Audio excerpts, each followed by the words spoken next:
Jack Dorsey's first tweet, NFT, went on sale for $48 million. It was listed. Ended with a top bid of 280. Willie Doo, shots fired, NFT shots fired. Willie Doo's never going to miss a negative NFT story.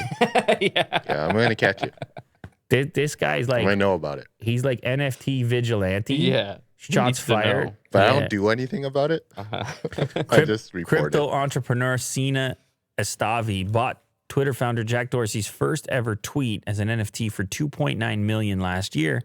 He listed the NFT for sale again at $48 million last week. Oh, I see. So he didn't sell it for $280. That's just the top bid that he has right now.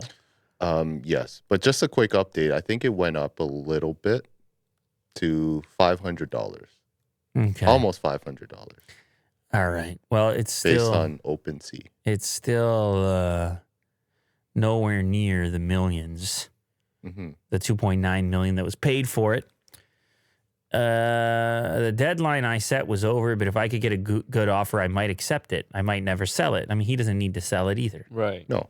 Guy's got money going on. He said if he does sell it, he'll donate 50% of the proceeds, $25 million or more, to the charity Give Directly. Shout out DN. So, yeah, I don't know. I guess, what's your point, Will?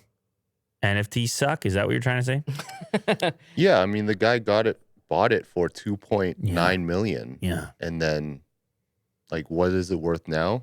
Go ahead, Will. Who knows? It could be $48 million. It could be $500 right now. But you're still irritated. Has your ranking changed? Bit. You were a 4. Your NFT ranking, as far as hype is concerned, you were a 4. What are you now? I don't think that's changed yet. He's still a 4. 4 out of 10, ladies and gentlemen. All right, keep it moving, Willie Doo.